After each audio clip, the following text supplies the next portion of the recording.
The citation landed in my mailbox like a punch to the gut. Third violation in 2 months, stamped with the official Willowbrook Commons seal and signed in Margaret Blackwood's pristine handwriting. Unauthorized recreational activity. Minor present without guardian supervision. I knew exactly what this was about. My son Jake, barely 13, had been swimming laps in the community pool during his lunch break from summer camp. The same pool I'd been paying maintenance fees for since we moved to this suburban maze 5 years ago.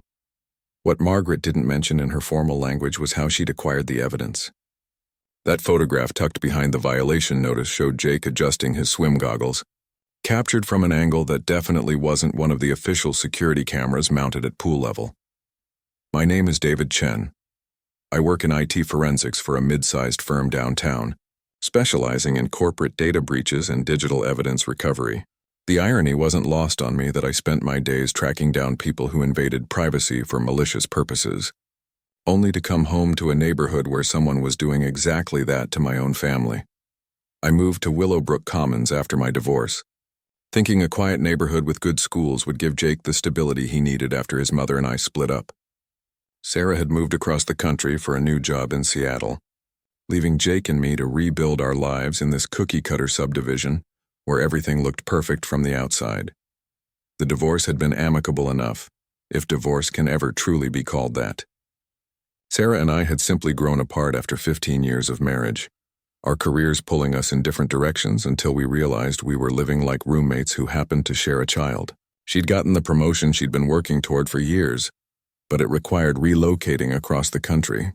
Jake needed stability more than he needed both parents geographically close, so we'd agreed he'd stay with me during the school year and spend summers and holidays with Sarah.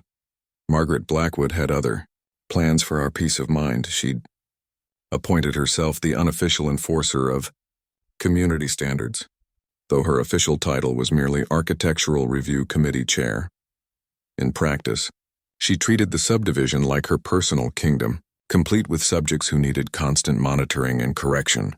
Margaret was in her late 50s, meticulously groomed, with silver hair that never moved in the wind and clothes that looked like they'd been pressed 5 minutes before she put them on. I'd first encountered Margaret 3 days after we moved in. Jake and I had been unloading boxes from the rental truck, both of us sweaty and tired from the August heat. I was carrying his bicycle toward the garage when I heard heels clicking across the pavement behind me. "Excuse me," she'd called out in a voice that managed to sound both polite and commanding. "Are you the new owner of 847 Maple Creek Drive?" I'd turned to find a woman approaching with a clipboard, a folder tucked under one arm, and a smile that seemed professionally applied. Everything about her appearance suggested someone who took great care to project authority and competence.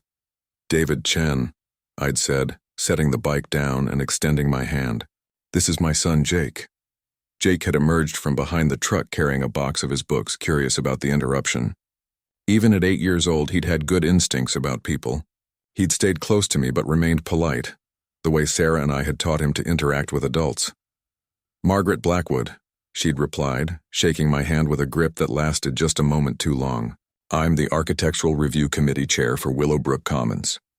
I wanted to welcome you to the neighborhood and provide you with some helpful guidelines for new residents." The folder she'd handed me contained 23 pages of rules that went far beyond the official homeowner association bylaws we'd received during the purchase process. Preferred lawn mowing patterns with diagrams showing acceptable grass heights at different times of year. Acceptable color ranges for front door paint, complete with specific paint brand recommendations. Detailed schedules showing when children were permitted to play outside, including decibel limits for acceptable noise levels. "We like to maintain certain standards," she'd explained while Jake and I flipped through the pages. "I'm sure you understand the importance of protecting property values." The phrase property values would become Margaret's favorite justification for increasingly intrusive rules over the coming years. Anytime someone questioned her authority or complained about excessive oversight, she'd invoke the sacred concept of maintaining home values as if it justified any level of surveillance or control. Jake had been 9 then, still adjusting to the divorce, still missing his mother terribly. The custody arrangement meant he spent most of the year with me, but traveled to Seattle for school breaks and the entire summer. Those transitions were always difficult, settling into routine with me, then readjusting to life with Sarah. Then coming back to Willowbrook Commons where everything had continued without him. The last thing he needed was another adult telling him where he could ride his bike or when he could shoot basketballs in our own driveway. But Margaret seemed to take special interest in families with children, particularly single-parent households like ours. Over the years, I'd watched her interactions with other neighbors. The retired couples received friendly waves and offers to water their plants during vacations. Young families with children got scrutiny, citations, and visits from the management company. The pattern became clear within 6 months of living there. Margaret would introduce herself to new families with children, always with that helpful folder of guidelines. She'd ask detailed questions about work schedules, school arrangements, childcare plans. At the time, it had seemed like normal neighborly curiosity. Looking back, I realized she'd been gathering intelligence about when children would be home alone and which parents had limited time to challenge her authority. The violation photo bothered me more than the fine, which was substantial, $200 for a second offense of unsupervised pool access. Jake wasn't doing anything wrong, just swimming laps the way his summer camp coach had taught him. But the image was zoomed in, focused, taken from what looked like a second-story window across the courtyard. Margaret's house overlooked the pool area perfectly. That evening, I sat Jake down at our kitchen table, the same table where we'd shared countless meals since the divorce, where he did homework while I worked late on my laptop, where we'd had difficult conversations about why his mom lived so far away now, and why some families looked different from others. He picked at his grilled cheese sandwich, avoiding eye contact in that way that meant he was processing something complicated. I wasn't even loud, he mumbled, just swimming back and forth like Coach taught me. I was practicing my freestyle stroke for when I see Mom next month. Jake had been looking forward to showing Sarah his improved swimming technique during her planned visit. She was coming for his 13th birthday, the first time she'd be able to celebrate with him in person in over a year, due to work complications and travel restrictions. "You didn't do anything wrong," I assured him. "But someone took your picture without permission. Did you see anyone watching you?" He shrugged. Mrs. Blackwood was on her balcony. She's always up there when kids are at the pool. Emma Martinez says Mrs. Blackwood has pictures of everyone on her computer. Always. That word stuck with me as I reviewed the violation again. The timestamp showed 2:47 p.m. on a Tuesday. Most adults would be at work. Most kids would be in school or camp. Jake had a half-day that week due to a teacher planning session, something Margaret couldn't have known unless she was actively tracking our family's schedule. Emma Martinez was the daughter of Rosa Martinez, a paralegal who lived 3 streets over. If Emma was talking about Margaret keeping photos of children on her computer, that suggested the surveillance was more systematic than occasional rule enforcement. That night after Jake went to bed, I opened my laptop and pulled up the community bylaws that had been part of our original purchase documents. Section 12.3 covered surveillance. Visual monitoring of common areas is limited to board-approved security systems for safety purposes only. Private recording devices require written consent from affected parties. I'd read those same bylaws when we first moved in, but I'd focused on the obvious rules about pets and parking restrictions. I'd never considered that someone might be interpreting community safety as permission to photograph children without parental consent. My professional experience had taught me to look for patterns in digital behavior. Corporate data breaches often started with seemingly innocent activities that escalated over time. Employees who began by accessing files slightly outside their authorization would gradually expand their intrusions until they were stealing proprietary information or customer data. Margaret's escalating scrutiny of our family followed a similar trajectory. It had started with friendly inquiries about our schedule and Jake's activities. Then came suggestions about more appropriate times for him to use community facilities. Now we had detailed photographic documentation of his normal childhood activities, presented as evidence of rule violations. The next morning I walked the perimeter of the pool area before heading to work. The official security cameras were obvious. Black domes mounted on metal poles, clearly labeled with warning signs indicating their presence and purpose. The signs included contact information for the management, company, and references to specific sections of the community bylaws that authorized their installation, but I counted sight lines from surrounding buildings. Margaret's corner unit had an unobstructed view of the entire pool deck, hot tub, and changing rooms. From her upstairs balcony, someone with a telephoto lens could capture detailed images of anyone using the facilities. The thought made my skin crawl, especially considering how many young families lived in our subdivision. Willowbrook Commons marketed itself as a family-friendly community, with amenities designed for children.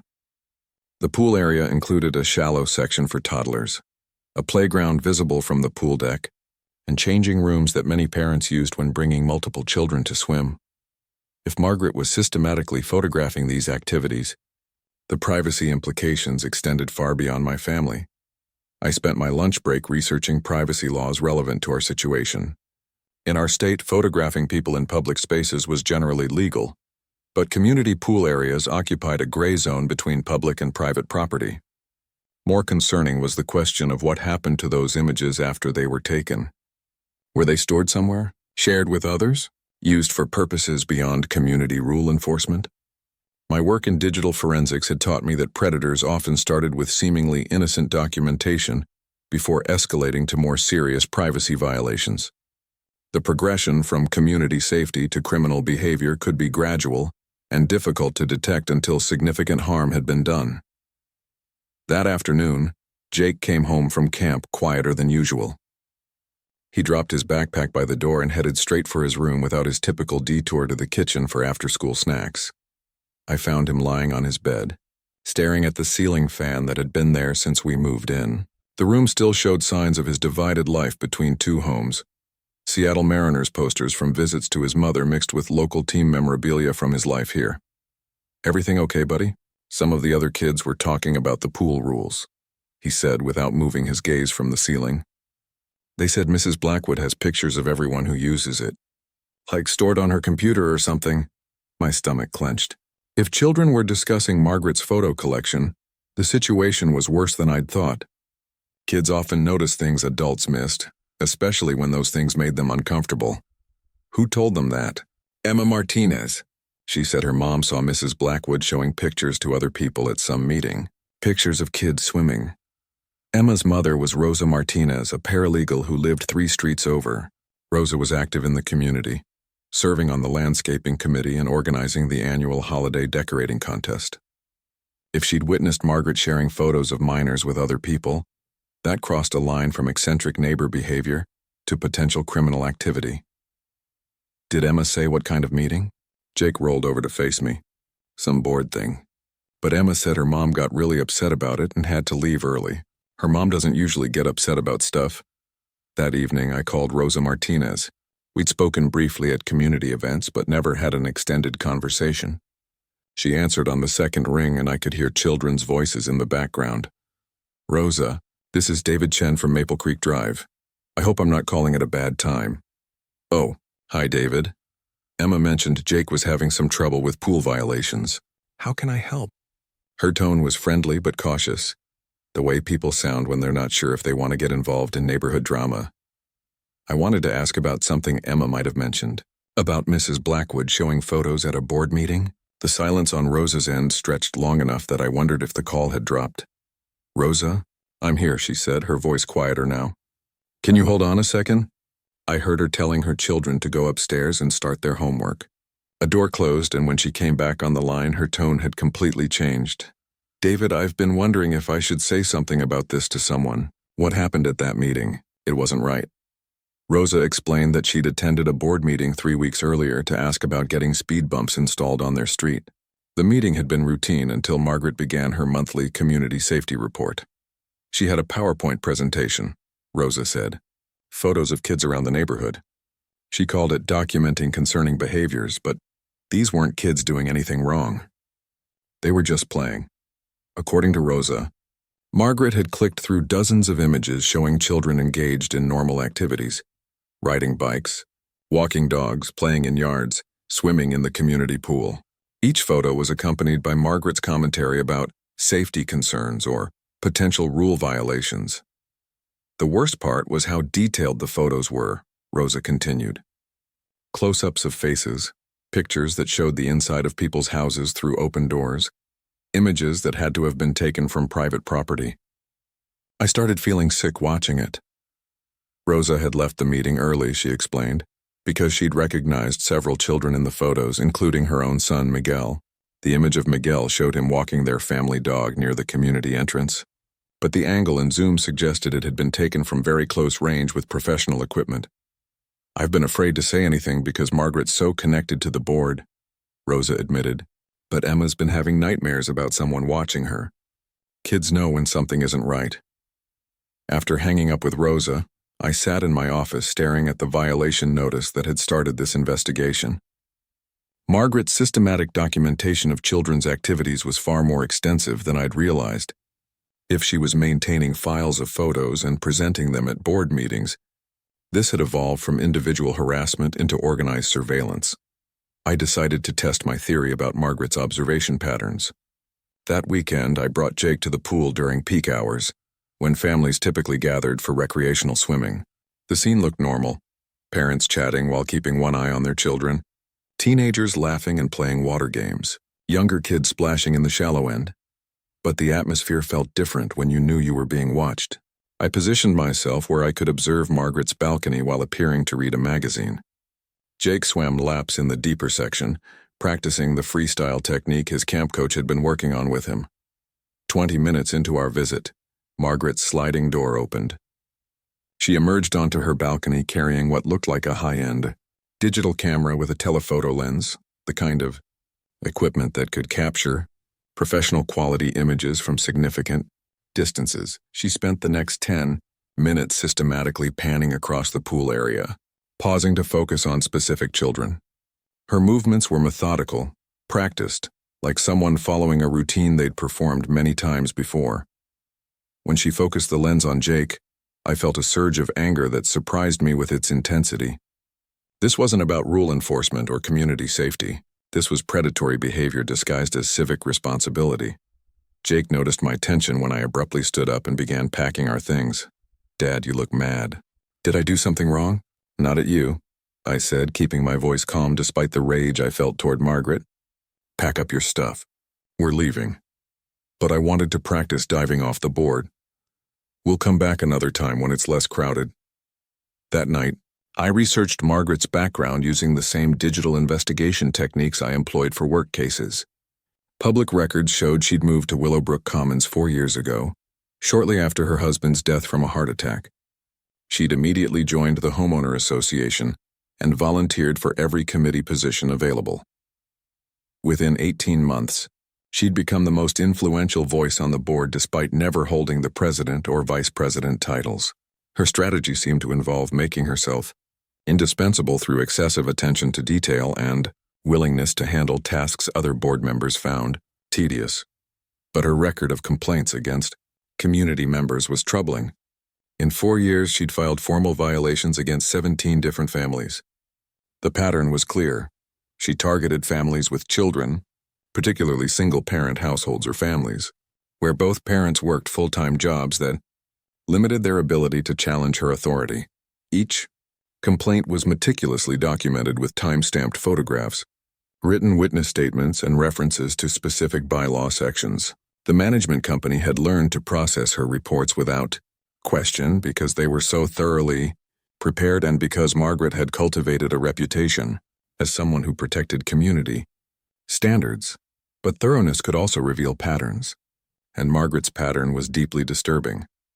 Monday morning brought another violation notice in our mailbox, this time for Jake's bicycle being improperly stored in our driveway. The attached photo showed our garage door open, our bikes leaning against the inside wall where we'd left them while unloading groceries. The image was taken from street level, but the angle suggested someone had walked onto our property to capture the shot. Our garage faced away from Margaret's house, meaning she would have had to cross 2 yards and walk up our driveway to get this perspective. That wasn't community monitoring, it was trespassing with the intent to manufacture rule violations. I stared at the photo for a long time, analyzing it the way I would examine digital evidence in a corporate investigation. The metadata, if it still existed in the original file, would show exactly when and where this image was captured. More importantly, it would reveal what type of device was used and potentially even identify the specific camera, if it was registered to an online account. I called the community management office and asked to speak with Linda Kowalski, the property manager who handled violation notices and board communications. Mr. Chen, Mrs. Blackwood is very dedicated to maintaining property values, Linda explained when I questioned the source of the photographic evidence. If you have concerns about specific violations, you can request a hearing with the board.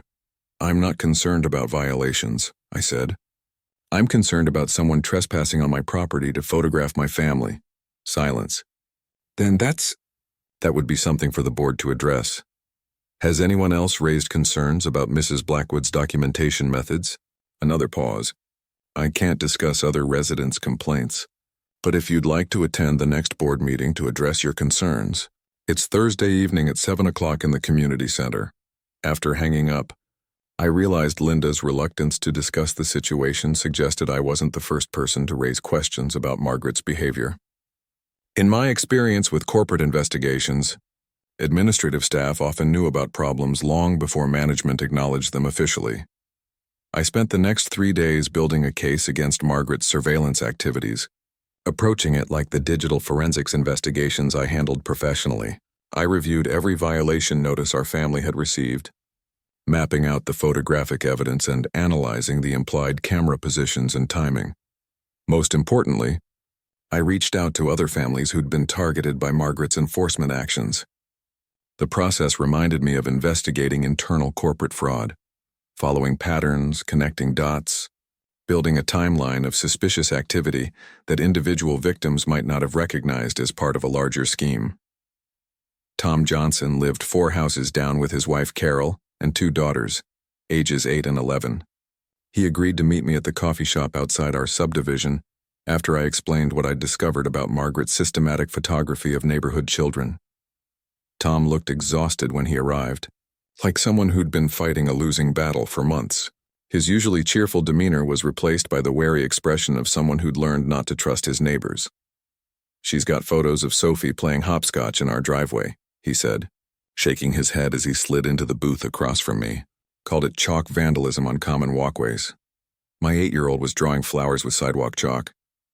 He pulled out his phone and showed me the violation notice he'd received. The image showed his daughter mid-jump, colorful chalk art visible on the concrete around her.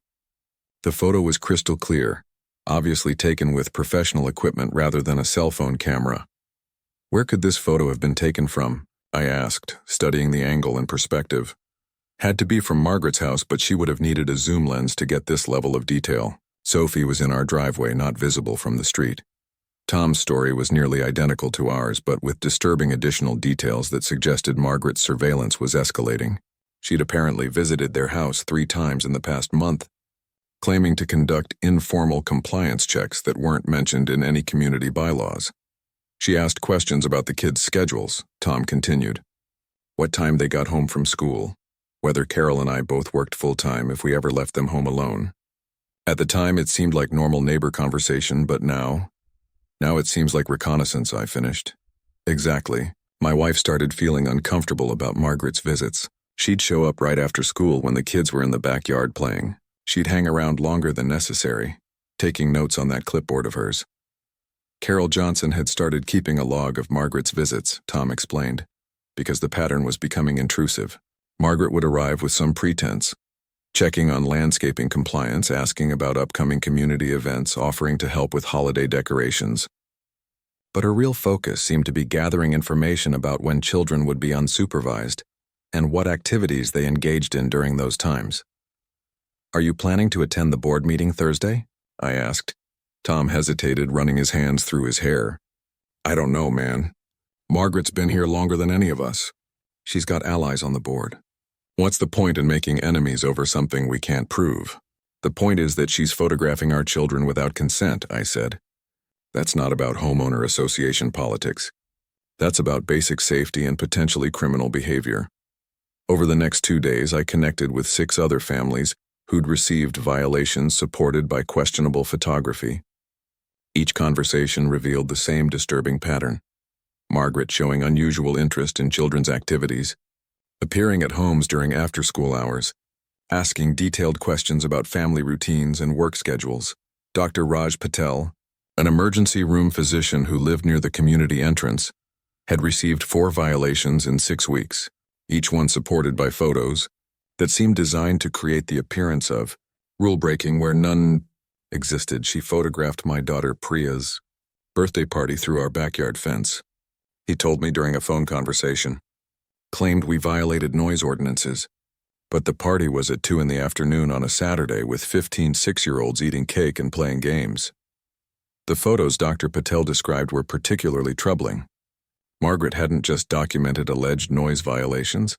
She'd focused specifically on the children, capturing their faces, their party clothes, their interactions with each other. Some images showed children who weren't even Dr. Patel's daughter, kids whose parents had no idea they were being photographed by a stranger. What bothered me most was the angles, Dr. Patel continued. These photos were taken from inside our neighbor's yard, not from any public area. Someone had to climb over a fence or gain access to private property to capture these images. Rosa Martinez had the most concerning story when I called her back for additional details. Margaret had apparently approached her teenage son Miguel while he was walking their family dog, engaging him in conversation about his school schedule and after-school activities. Miguel said she asked which days he walked the dog alone, what time he usually got home from school, whether his dad and I both worked late, Rosa explained. When I confronted Margaret about questioning my son without permission, she claimed she was conducting a safety assessment for the community. According to Rosa, Margaret had been taking photos of their house during this conversation with Miguel, claiming she needed to document security vulnerabilities in the neighborhood. But the images focused on windows and doors, particularly those that would provide views into areas where children spent time. She wanted to know which houses had kids home alone after school, Rosa continued. Said it was for emergency preparedness, but she was documenting our family's routine while she talked to Miguel. Why would emergency preparedness require photographs of my son walking our dog? The more I learned about Margaret's activities, the clearer it became that this wasn't eccentric neighbor behavior or excessive rule enforcement. This was systematic surveillance of children conducted by someone with concerning motives and increasing boldness. My professional experience had taught me that predatory behavior often escalated gradually. Individuals who began with seemingly innocent boundary violations would test how much intrusion they could get away with before moving to more serious crimes. Margaret's progression from friendly inquiries to trespassing for photographs to approaching children without parental supervision suggested she was testing the community's tolerance for her behavior. By Thursday evening, word had spread through the subdivision's parent network about the upcoming board meeting. I'd shared my concerns with several families, but I hadn't organized any kind of coordinated response. I wanted to see how many parents would show up independently, motivated by their own experiences with Margaret's surveillance. The community center parking lot was fuller than anyone had seen for a regular board meeting. Parents clustered near the entrance, sharing stories and comparing violation notices. I recognized faces from school pickup lines, soccer games, neighborhood barbecues. These weren't troublemakers or chronic rule breakers. These were ordinary families who'd been systematically targeted by someone with apparent access to their personal information and an unhealthy interest in their children. Inside, the meeting room felt tense despite the casual atmosphere most community gatherings maintained. Margaret sat at the board table in a crisp blue blazer, her camera bag visible on the floor beside her chair. She surveyed the crowd with the confidence of someone who'd never been seriously challenged. But I noticed her grip on her pen was tighter than usual. The other board members looked uncomfortable with the larger-than-usual attendance. Board President Robert Hayes, a soft-spoken retiree who'd held the position for 3 years, called the meeting to order with obvious nervousness. He was clearly unprepared for controversy, and probably hoped to get through the agenda without incident. Margaret immediately requested to address recent misinformation being spread about community safety procedures. She stood and activated a PowerPoint presentation that she'd clearly prepared in advance, suggesting she knew this confrontation was coming. The first slide read, "Maintaining community standards through objective documentation." As you can see from these examples, she began, clicking through photos of various alleged rule violations. Visual documentation is essential for maintaining community standards that protect everyone's property values. Without objective evidence, We cannot fairly enforce the rules that keep our neighborhood desirable for families. The images flashed across the screen, and a parade of childhood activities transformed into violations. Children playing too loudly near the pool. A teenager walking a dog without a leash in an area Margaret claimed was restricted to pedestrians. Jake, captured mid-stroke during his solo swimming session. 2 girls drawing with chalk on a sidewalk. A boy riding his bicycle in what Margaret described as a pedestrian-only zone. Each photo was professionally composed, clearly taken with expensive equipment and careful attention to lighting and focus. These weren't casual snapshots of rule violations captured opportunistically. They were deliberate documentation of children's activities, taken by someone who'd invested time and money in surveillance equipment. Each of these incidents represents a threat to property values and community safety, Margaret continued, her voice gaining confidence as she settled into her presentation. Documentation ensures objective enforcement rather than he said, she said disputes that can escalate into neighborhood conflicts. Several parents shifted uncomfortably in their seats as photos of their children appeared on screen. I noticed Tom Johnson's wife Carol cover her mouth with her hand when the image of their daughter appeared, clearly distressed by seeing her child's face projected for a room full of people without her consent. Dr. Patel leaned forward in his seat, studying the technical quality of the images. As a physician, he was probably analyzing them the way I was, noting the professional equipment used, the careful composition, the deliberate focus on children rather than actual rule violations. I raised my hand during a pause in Margaret's presentation. Can you clarify the source of these photographs? Margaret's smile tightened almost imperceptibly, the first crack in her confident presentation. Community surveillance is covered under our safety and security provisions in Section 12 of the bylaws. These angles don't match the official security cameras mounted around the community, I said, standing up so my voice would carry clearly. Some appear to be taken from private residences, and others from positions that would require accessing homeowners' private property. Board member Patricia Wu, a lawyer who lived near the golf course, leaned forward with interest. Patricia had always struck me as more analytical than the other board members, someone who would ask hard questions when presented with concerning information. Margaret, can you walk us through your documentation process? Patricia asked. Are these images captured using HOA-approved equipment, or do they come from other sources? Mr. Chen, Patricia interrupted herself, looking at me. If you have specific procedural concerns about violation documentation, you can file a formal complaint with the management company.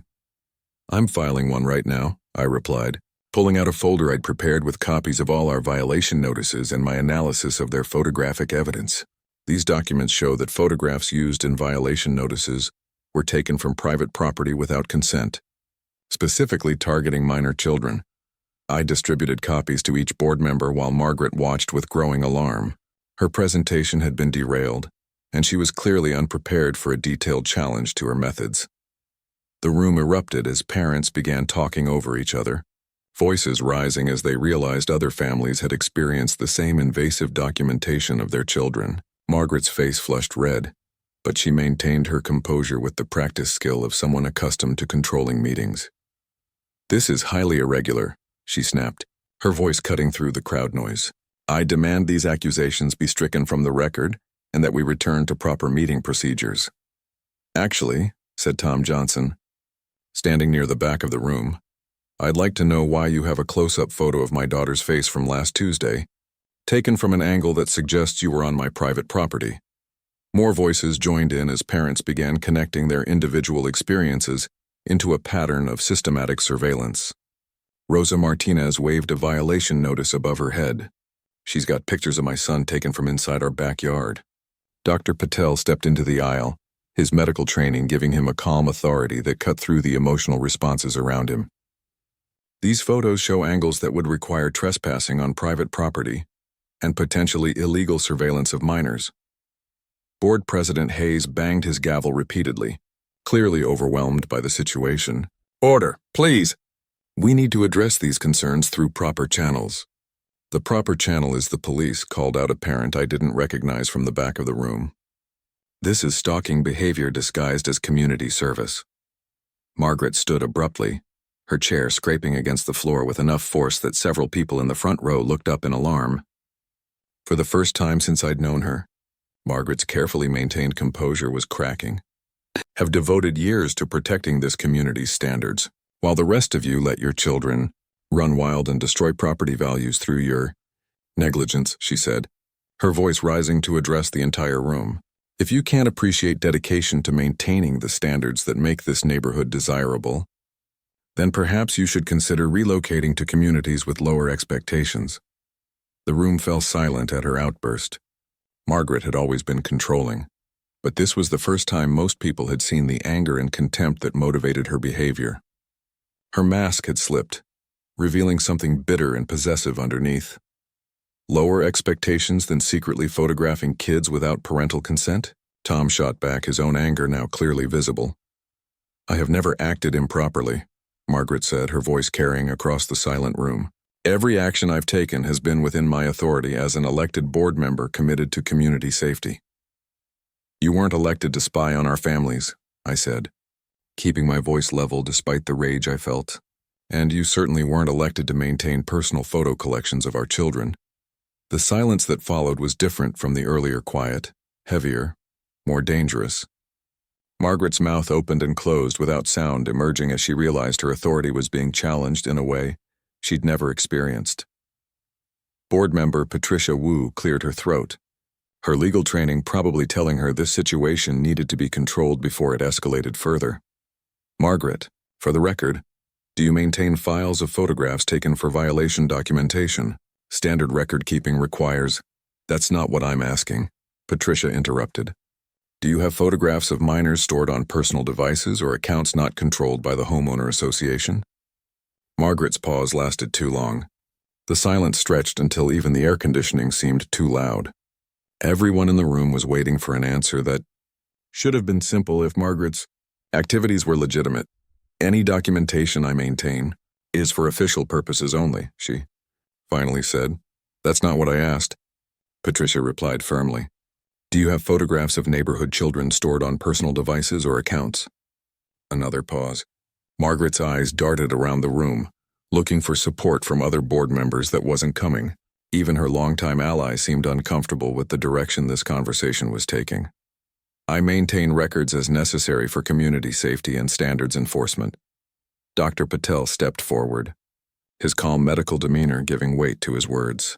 I motion for an immediate suspension of Mrs. Blackwood's board privileges, pending a full investigation of her surveillance, activities, and documentation methods. Seconded, called out several voices simultaneously from different parts of the room. Margaret grabbed her camera bag and stood, her movements sharp and defensive. This is a witch hunt orchestrated by residents who refuse to follow basic community guidelines and want to eliminate accountability for their children's destructive behavior.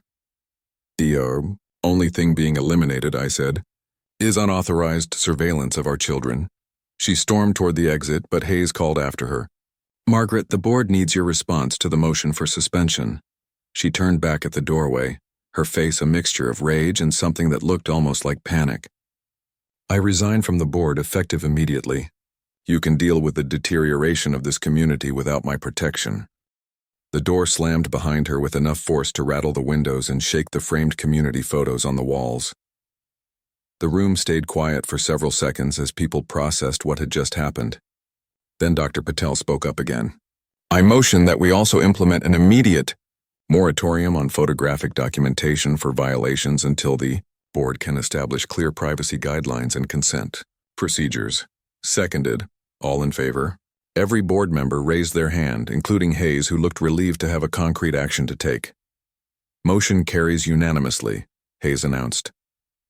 After the meeting, parents lingered in the parking lot longer than usual, sharing contact information and forming informal networks that had never existed before Margaret's surveillance brought them together. Rosa Martinez suggested creating a neighborhood watch program focused on protecting children rather than enforcing cosmetic rules.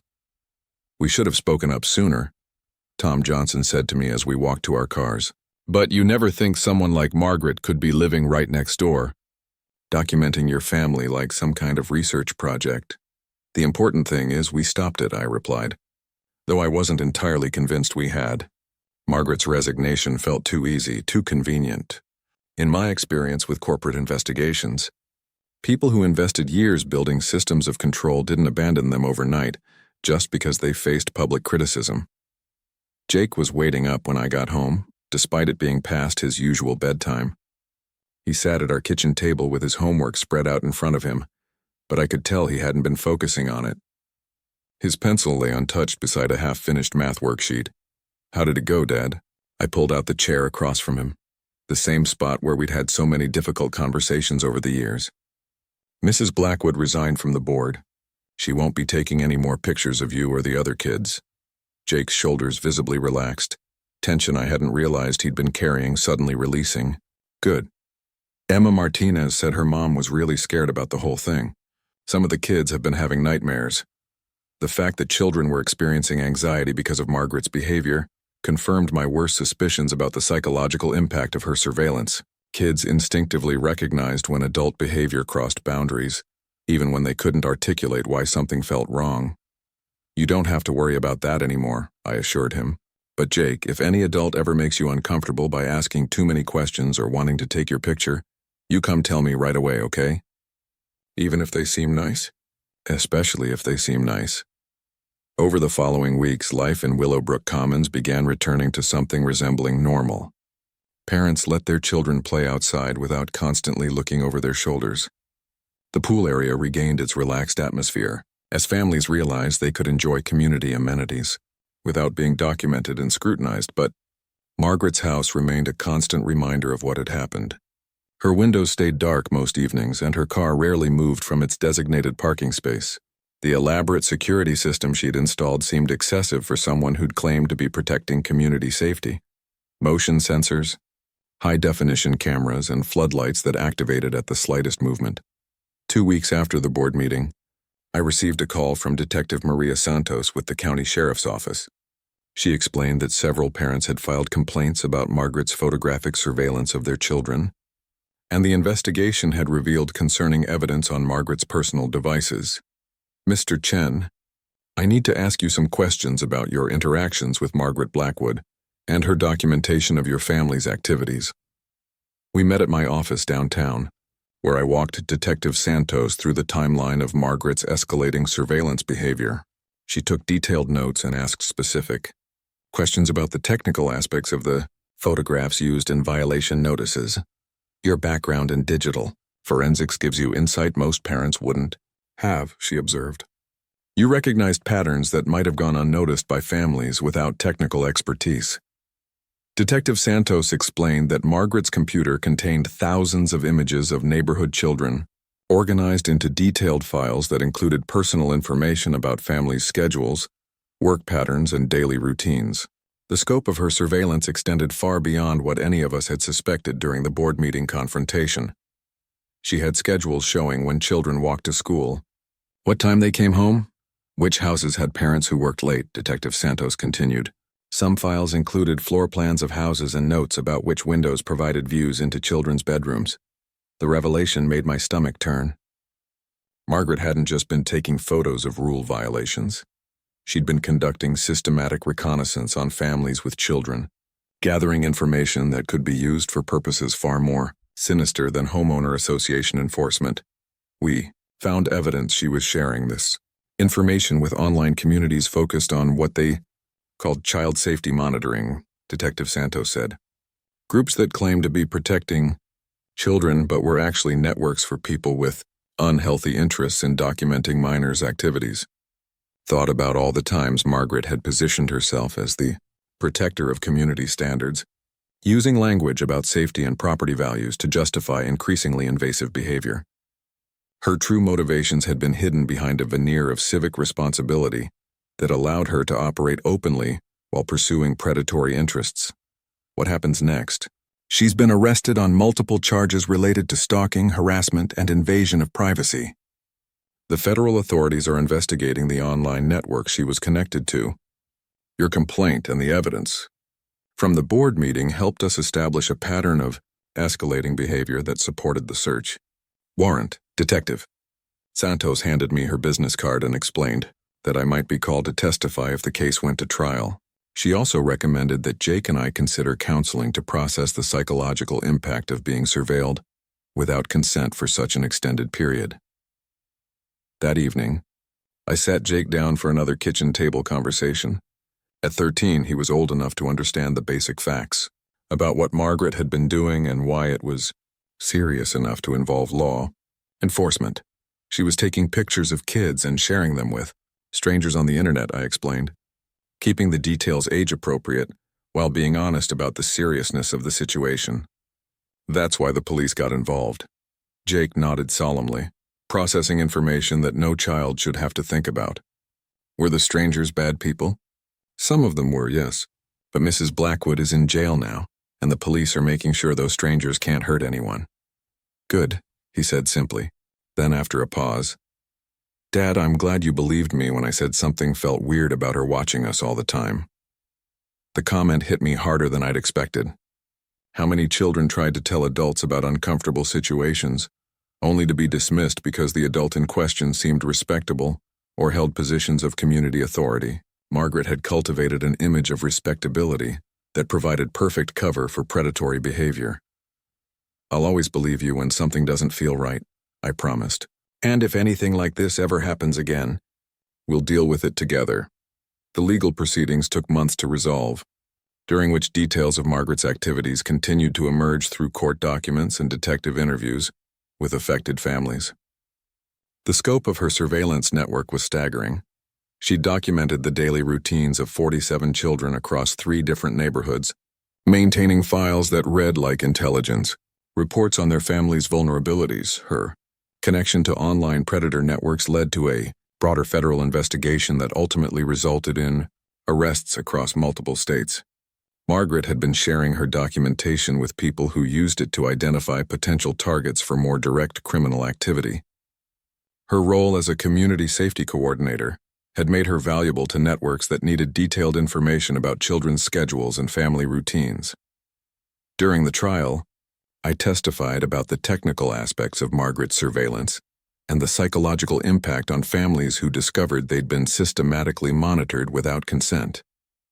The prosecutor used my professional background to explain how Margaret's behavior fit patterns of escalating predatory conduct that often preceded more serious crimes. Margaret's defense attorney tried to portray her activities as overzealous community service, arguing that her intentions had been misunderstood and that she'd never directly harmed any children. But the evidence was overwhelming. Thousands of photos, detailed surveillance logs, communications with known predators, and testimony from families who'd experienced her increasingly intrusive behavior. She was sentenced to 12 years in federal prison on charges including conspiracy, stalking, and distribution of exploitative images of minors. The judge specifically noted that Margaret had used her position of community authority to gain access to children and information about their families, representing a profound violation of trust that had endangered an entire neighborhood. The sentencing brought closure for most families, but the psychological impact lingered.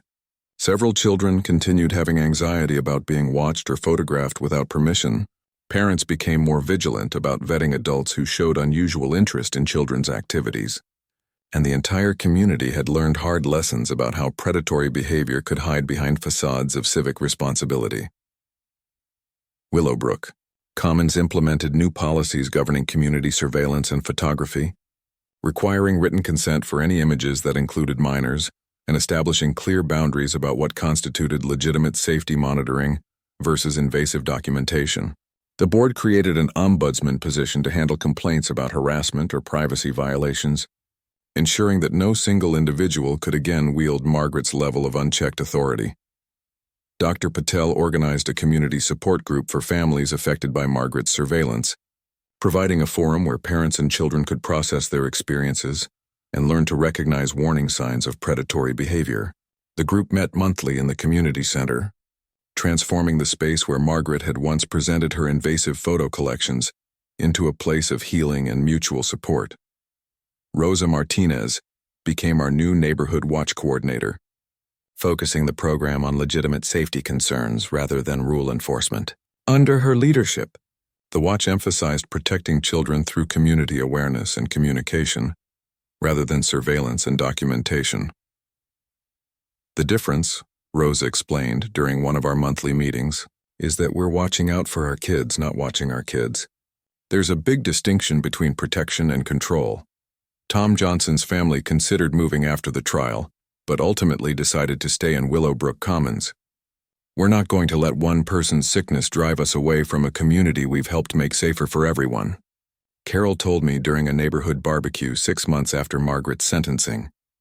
Their decision reflected the broader community response to the crisis. Rather than scattering in fear, most families chose to rebuild trust and create stronger networks of mutual support. Children who had been afraid to play outside during Margaret's surveillance gradually reclaimed their confidence and freedom. To be kids in their own neighborhood, Jake adapted remarkably well to life without constant scrutiny. He returned to swimming laps at the community pool, this time joined by friends from his summer camp who appreciated having a quiet place to practice their strokes. The pool area became a symbol of the community's recovery, children playing freely while parents chatted nearby, comfortable in the knowledge that their family's privacy was protected. The experience changed how I approached my work in corporate investigations. I became more attuned to patterns of behavior that masked predatory intentions behind professional or civic facades. Several of my corporate cases revealed employees who had used their positions to gain inappropriate access to personal information about colleagues or customers, following patterns similar to Margaret's escalation from legitimate authority to criminal exploitation.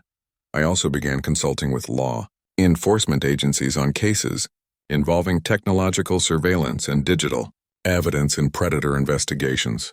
My experience with Margaret's case provided insights into how seemingly respectable community members could use their positions to gather intelligence for criminal networks. 1 year after Margaret's arrest, Willowbrook Commons held its first annual Community Safety and Privacy Awareness Day, featuring workshops on recognizing predatory behavior, protecting children's digital privacy, and establishing healthy boundaries in neighborhood relationships. Detective Santos served as the keynote speaker, explaining how communities could balance legitimate safety concerns with respect for privacy and individual rights. The event drew families from surrounding neighborhoods who'd heard about our experience through news coverage of Margaret's trial. Parents shared stories of their own encounters with adults who'd shown excessive interest in their children's activities, creating a broader awareness network that extended far beyond our subdivision. Jake, now 14 and more mature from his experience with adult predatory behavior, volunteered to help with the younger children's activities during the awareness day. Watching him patiently explain pool safety rules to 6-year-olds, I saw how the trauma of being surveilled had ultimately made him more protective of other children's safety and privacy.